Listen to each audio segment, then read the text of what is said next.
tatkala zat Allah tidak mengeluarkan nurnya, maka dunia dan seisinya tidak akan pernah tampil. Apabila cahaya makrifat ini tidak dimasukkan di dalam jagatnya hati, maka jagat hati itu jadi gelap. Detik-detik, waktu-waktu Allah menguji kita itu di saat kita masuk dalam balik. Kalau cintanya tulus, Bapak Ibu tidak melihat status, nggak melihat tendensi.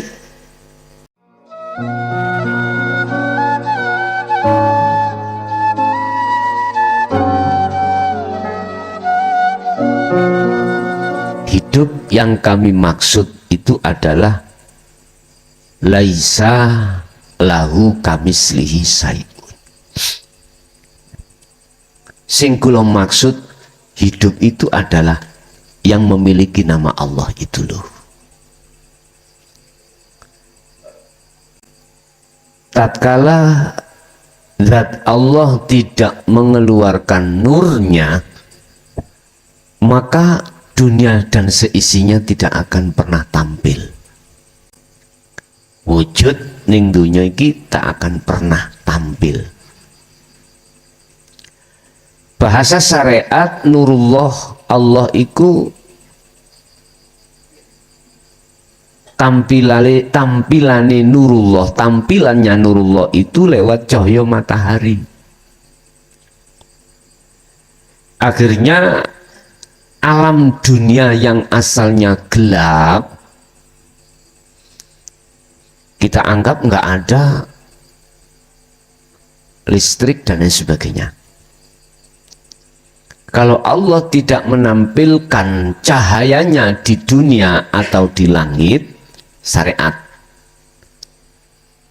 yang berupa cahaya matahari, maka gelaplah alam iki. Gelap. Iku syariat sing dimaksud nurullah itu di situ. Secara hakikati yang disebut nurullah adalah tampilan semua makhluk baik yang ada di langit maupun di bumi, wa ma bainahuma, ataupun makhluk di antara keduanya. Jadi wujud sampean kali kula sebagai makhluk iku hakikati nurullah. Wis paham Pak nggih? Sementara apa yang dimaksud nur zatullah itu yang mana? Nur ma'rifatullah itu yang bagaimana? Yang secara syariat disebut nur Muhammad. Khusus nur ma'rifat iki Allah hanya memberikan terhadap hamba yang dikehendaki. Nurun ala nurin, disebut nurun ala nurin. Jadi di dalam nur itu ada nur maneh. Di atas cahaya ada cahaya. Di atas cahaya ada cahaya. Nah, cahaya yang kula maksud niku adalah cahaya makrifat. Apabila cahaya makrifat ini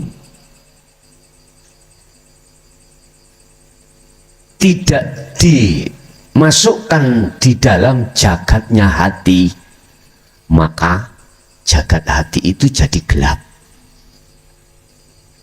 Hati adalah negara, Pak. Jagat. Penduduknya ya ruh ini.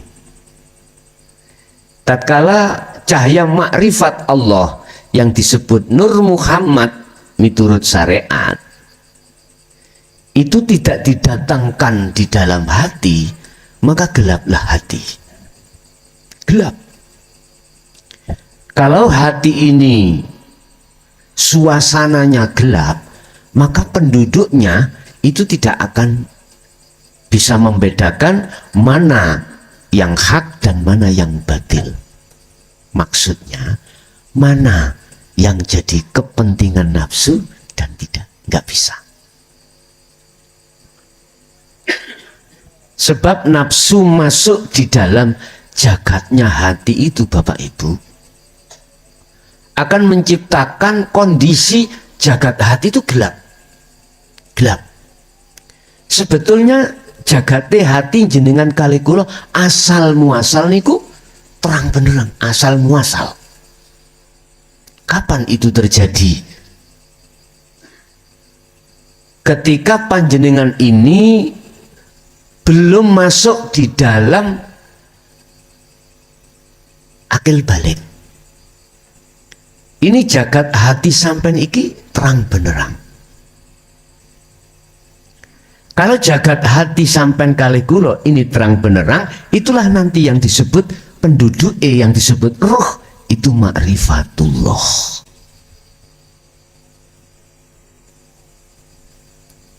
Oleh karena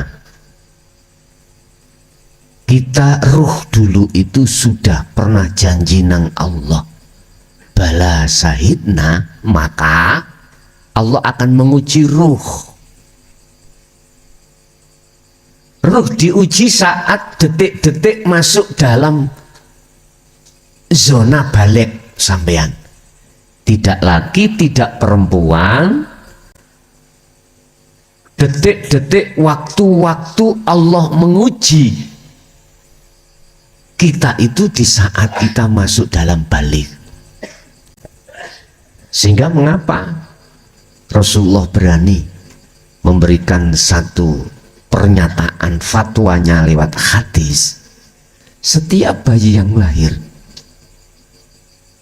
itu dilahirkan dalam keadaan fitrah, entah iku anake wong Islam, Majusi, Nasrani, atau hasil kumpul kebo. Ngerti kumpul kebo Pak? Di luar akad nikah, bayinya itu suci. Lah, yang dimaksud suci di sini, ruh kita itu belum terkontaminasi, belum menghadap terhadap kesenangan dunia, belum. Tapi ruh sudah berjanji saat di zaman azali jenengan kali kula. Zaman dimana belum terciptanya jasad kita itu, di situ Pak. Jelas sampai tak takoki eling nggak sampai dijanji Allah, yo gak eling. Apa sebab gak eling? Iku lali. Apa sebabnya lali? Lagi menjadikan hati gelap di situ nanti. Oke. Setelah masuk akil balik, Gusti Allah iku nguji. Datang kesetiaan kita, baik cintanya maupun menghadapnya, memujanya, memujinya, menyembahnya, bahasa minta tolongnya, kan jenengan jawab, qalu bala sahidna, nggih Gusti, kula setia datang jenengan. Lah kesetiaan itu perlu ujian. Makanya kadang-kadang kita itu mengenal seorang wanita, nggih pun langsung percaya kalau dia itu cinta datang sampean ikut tulus atau tidak, perlu ada ujian. Kalau cintanya tulus Bapak Ibu tidak melihat status, nggak melihat tendensi. Jenengan anak wong gak duwe, wong melarat, wong miskin, tidak punya status. Kalau cintanya itu memang tulus, pasti akan berjalan dengan baik.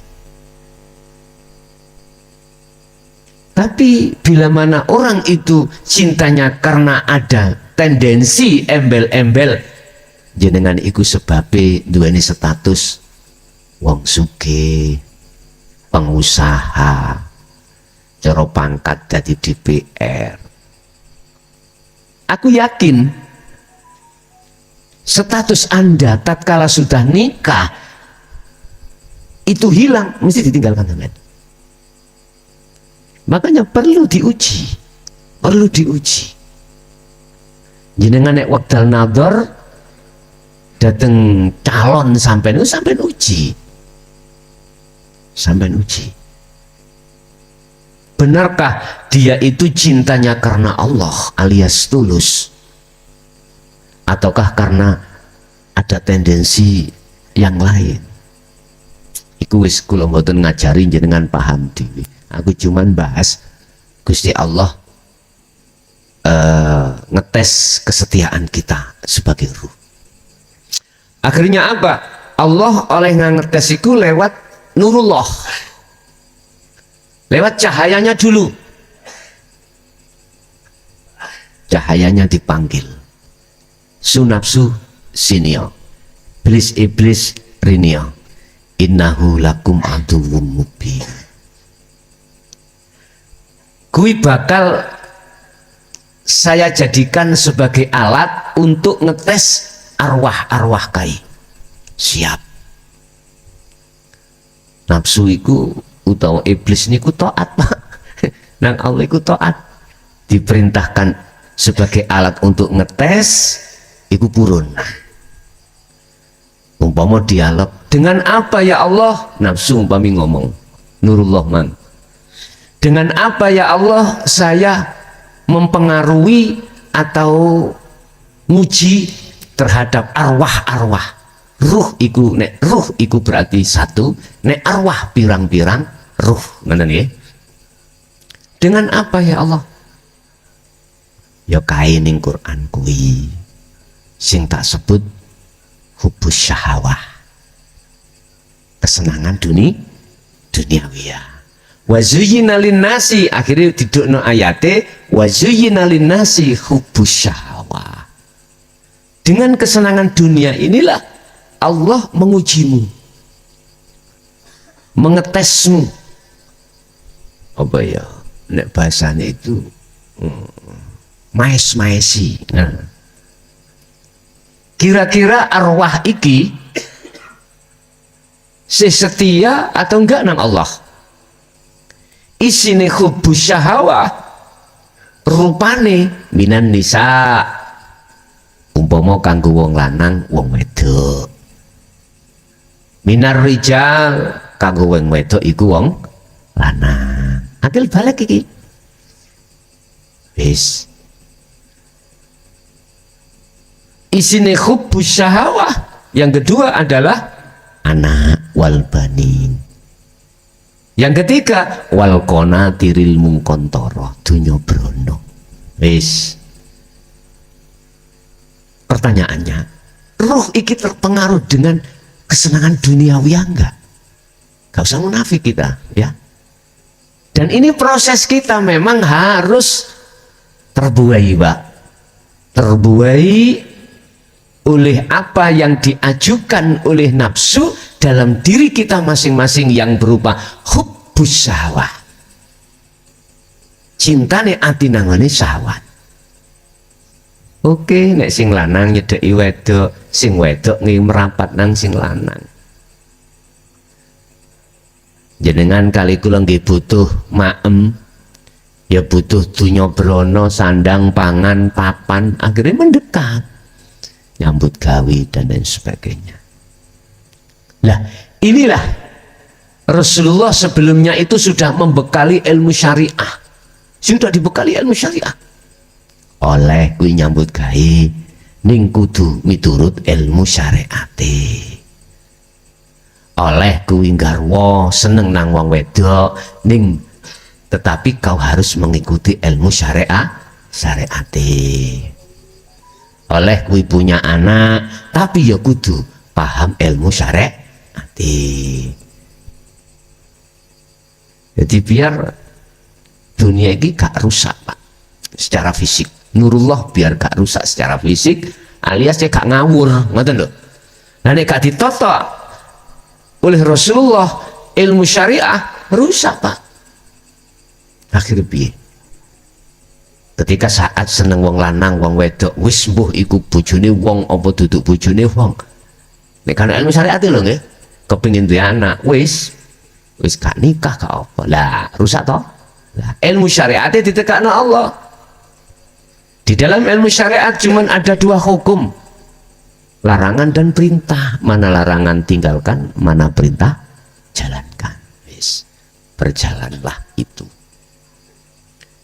Akhirnya di dalam syariat memberikan fatwa yang isinya adalah silahkan kau hei jasad berbuat apapun sepanjang itu tidak dilarang berbenturan dengan agama.